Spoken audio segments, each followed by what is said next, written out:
Welcome everyone. My name is Sean, and while a lot of people took their time to focus in on the pardon from President Joe Biden of his son Hunter Biden due to a myriad of factors like the hypocrisy angle because they promised time and time again that Biden wouldn't intervene with the process, you also have the length or the span of the pardon, which covers over 10 years of activity, despite the fact that the start time is well before any crime that Hunter Biden has ever been charged with, and actually aligns more with him working for foreign governments and potential corruption allegations that the Republicans have brought up. The fact of the matter is that really didn't interest me all that much because you can understand even if it's corrupt, even if it's hypocritical, even if it's incredibly broad and actually caused Joe Biden in his statement to say that his own Justice Department was acting politically and targeting his own son, the reasoning and the rationale behind this. However, Joe Biden recently announced that he commuted the sentences of around 1,500 federal inmates.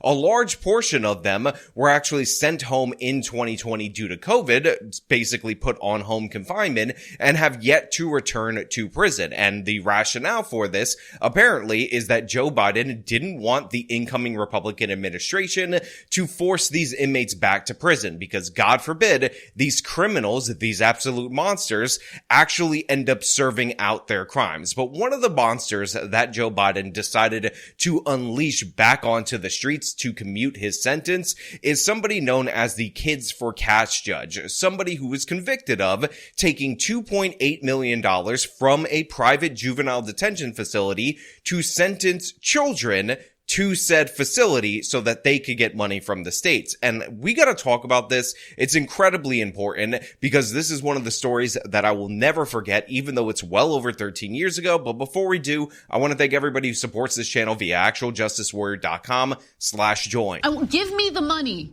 Give me the money. Okay? I do feel strongly that President Biden got it absolutely wrong. This was not only a black eye on the community, the Kids for Cash scandal, but it also affected families in really deep and profound and sad ways. So, Harley, we heard in Alex's reporting there that this had to do with people who were at home serving their sentences during COVID. There were 1,500 of these. But this case should have been paid a little more attention to? Yes, probably. But at the same time, I'm a believer in forgiveness, compassion, second chances. So I have a little bit of sympathy in this one. So I decided to show you guys that Fox News clip where they drag on a Democratic strategist to talk about this particular case and talk about how, everybody deserves second chances. And basically this guy feels sympathetic for this judge because, he made one little itty bitty mistake and that ultimately ended up leading to him, serving federal prison for 17 years. However, what you guys need to understand is that 17 years was far too short for this judge. It's not just the regular ordinary corruption where he's taking money and giving political favors. In this particular case, he is trading the lives of children. By the way, 2,300 of them, if you want a count of them, for $2.8 million in kickbacks. And these children were as young as 8 years old. And some of the offenses that they ended up getting sent to this facility for were absurd and ridiculous and honestly shouldn't have passed any test. And yet this was allowed to go on for years and years. In addition to that, this guy also, post his conviction, ended up leading to the voiding of about 4,000 total sentences, which means likely that he saw some real criminals at that point in time, and those people got lumped in with the innocent kids that he was sentencing. So we had people thrown back onto the streets that probably should have been locked up, and they probably committed more and additional crimes. So from top to bottom, this judge absolutely terrible. But I want to give you some of the specifics of the cases and why I will never forget this case until the day that I die. Now, it's very important for you guys to understand because I'm going to talk about both the judges in this particular case so you get a full view of what went down, that there were two judges involved in this Kids for Cash scandal. One of them, the one that was commuted by Joe Biden, actually sentenced 1,500 kids improperly in this scheme, and his name is Michael Conahan. That's the one, again, that got the commutation. He pled guilty to racketeering, ended up getting 17 and a half years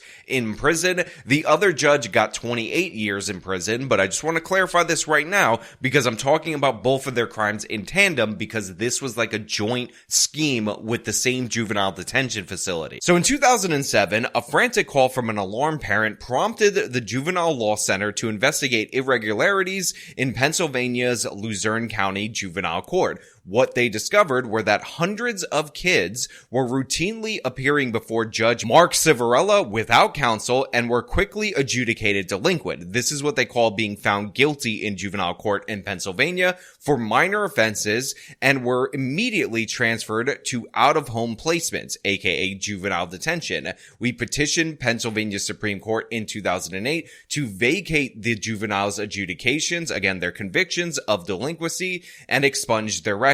Now, these cases were so ridiculous, absurd, and egregious, they actually became the subject of a documentary called Kids for Cash. I'll play a little bit of the trailer of it so you can get an idea of what some of these kids were sentenced to juvenile detention for.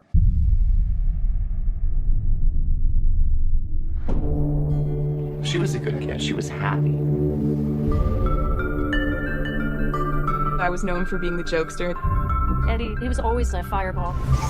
We were talking about how funny it would be if we made a fake MySpace page about my vice principal. I was trying to stay out of trouble. That's when everything started. Now, one of the examples that ended up making that trailer was a juvenile that ended up getting a jail sentence, was adjudicated guilty for creating a fake MySpace page of their principal. Now, many of you out there in the audience might say, Sean, you know what? Creating a MySpace page, real or fake, is a crime, so you have to give that one to the judge. But there were other instances, like people getting detention for arguing or yelling at their teachers. And again, many of these cases, at least 2,300 instances, and there were more kids that were sentenced harshly, had their entire case adjudicated without the presence of legal counsel. So this went on for a very long time, and coincidentally, these kids that were being shuffled right to detention were being shuffled to a detention owned by somebody who is giving kickbacks to the judge to the tune of $2.8 million.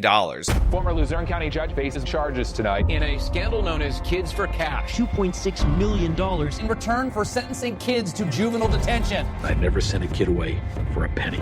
I'm not this mad judge who was just putting them in shackles, throwing kids away. He went there as a free-spirited kid. He came out a hardened man, I would say. Here I was saying, we can trust that judge to be fair, and that's not what happened. I was scared every day. I was only 14. All those years I missed. This is not a cash for kids case. This is my man! You ruined my life! So obviously, these are not only massive due process violations, but this is a clear instance of corruption for cash. And again, the sentence that this man received for all of these crimes was only 17 years in federal prison. And to be perfectly fair to him, he was going to serve out his full sentence by 2026 anyway. So many of you might be saying, what's the point of being so concerned about 2 years? But the fact of the matter is, the man should have been sentenced for far longer than this because he abused the trust of our system within our system, and he did so to juvenile kids. And when they were taken away from their parents, guess what? They had no rights. And some of these kids were as young as 8. The judge was adjudicating 8-year-olds guilty, kicking over these kids to juvenile detention, where they lived under really poor conditions for minor petty offenses, many of which were regular ordinary school discipline issues that should have never made it to a courtroom at all, let alone resulted in jail time. Now, over 50% of the children who appeared before Civarella lacked legal representation. 60% of these children were removed from their homes, and many of them were sent to one or both of the 2 facilities at the center of the corruption scandal, believed to be the largest judicial corruption scandal in our history. And this story was very famously featured in a 2009 episode of 2020. Whatever sins you have committed, you can't go back and undo it. Civarella was a no-nonsense, zero-tolerance judge. He always jailed kids. You are going to experience prison. I'll be glad to put you there. The way Civarella ran the courtroom, you could have had F. Lee Bailey there, and the kids would have gone away. There's a mechanism that takes over that keeps kids in that system. No one listened because we were kids. There was never any instance of guilt or innocence. They were locking him up. Really high number of kids appearing without counsel. We have no rights. He's in their custody now. It is unbelievable. We're talking about children. I wanted them to be scared out of their minds. I don't understand how that was a bad thing. Now again, Civarella is villainized more so than Conahan, and the reason for that is because Conahan took the plea deal, so when the other guy goes to trial, there ends up being more coverage, it's in the news longer, and obviously people are more invested in the results. But it is very important for you to understand that these cases that they adjudicated, the ones that were fake and nonsensical and a part of this scheme, and the legitimate adjudications of guilt against these minors were vacated from the years 2003 to 2008. So a 5-year period of time where we can't trust anything that this judge did. And again, I will emphasize these were done in juvenile cases. However, there's one case in particular that really gained national esteem, and it was the case of a 17-year-old who had minor bits of drug paraphernalia on him, who of course unfortunately ended up in this monster's courtroom. Now, he was sentenced to a harsh juvenile facility. It was one of these facilities that of course was giving this judge kickbacks, but he had such a terrible time and he was so damaged by the time that he spent in said facility, which normally, by the way, that crime wouldn't result in any jail time at all, that eventually years later he took his own life, and his mother describes him as never being the same after serving that sentence. Now, after this judge was convicted, after he was facing the judge himself and learning about his prison sentence, he was confronted outside the courtroom by this mother. And again, this is a video I will never forget. Who needs to be? Do you remember me? Do you remember me? Do you remember my son? An all-star wrestler? He's gone. He's gone. This mother's rage and fury greeted former Judge Mark Civarella as he exited court Friday. Now that ABC clip honestly cuts the exchange short, and while normally I would tell you you can find the full lengthier clip in the description of this video, I've decided that I'm going to play this for you. However, unfortunately, even though this has her unredacted words in full context, it doesn't actually show her face like the previous ABC clip. So without further ado, again, I'm gonna have to play this in full so you can hear it. This is the mother of that 17-year-old who ended up taking his life post being sentenced unjustifiably. He never took a kickback, he never took a bribe, and he never extorted Robert Powell. And the government affirmed him on all three things. This is not a cash for kids case, and we hope somebody starts getting the message. My kid's not here anymore. My kid's not here. He's dead because of him. He ruined my fucking life. I'd like him to go to hell and rot there forever. No, you know what he told everybody in court? They need to be held accountable for their actions. You need to be. Do you remember me? Do you remember me? Do you remember my son? An all-star wrestler? He's gone. He's gone to some of the heart. You scumbag! You ruined my fucking life! Somebody better do something with him! He's going home to his pregnant daughter! Are you kidding me? Are you kidding me? It's a hard jail sentence, Mark. What's your mind right now? Now, that same woman who confronted Civarello all those years ago talked to the Citizen's Voice about the commutation of Conahan, and she said the following, quote, "I'm shocked and I'm hurt. Conahan's actions destroyed families, including mine, and my son's death is a tragic reminder of the consequences of his abuse of power," Sandy Fonzo said to the outlet. "The pardon feels like an injustice for all of us who still suffer. Right now, I am processing and doing the best I can to cope with the pain that this has brought back." Look, 17 years was not long enough for him. Him getting sent home due to COVID in 2020 was a ridiculous injustice as well, but President Joe Biden commuting him, granting him any form of mercy is insane in every possible way. He ripped apart family after family. A ton of those kids have terrible problems, have had consequences throughout their lives, undoubtedly, and this woman lost her son due in large part to the shenanigans that this judge was engaged in, and he did it for money. He sold out her son, who was an all-star wrestler in his high school, over a minor conviction that would have led to maybe probation, worst case scenario, and he did it for the money. So yeah, that mother getting into his face, wonderful. This angle from ABC where they show his face and the fear on his face, absolute justice right there, because he really genuinely thought when he waddled out of that courtroom with his attorney and they decided that they were going to set the terms and it was going to be one question at a time from the press and they were going to explain all the intricate nuances of how what he did wasn't all that bad. You could tell in that moment by the look on his face that he felt just a portion of the fear that he inflicted on children and their families over that 5-year period of time when he thought he was enriching himself. I only wish we had a similar look from the Conahan guy, the one that got the commutation. I wish that we had him being confronted by the parents in public so we could see the look of fear and terror on his face as he was facing federal prison, the same thing that he dealt so carelessly and so unjustly to so many kids in Pennsylvania, again, just to line his pockets, just to enrich himself. And again, it is a great injustice that he was released early.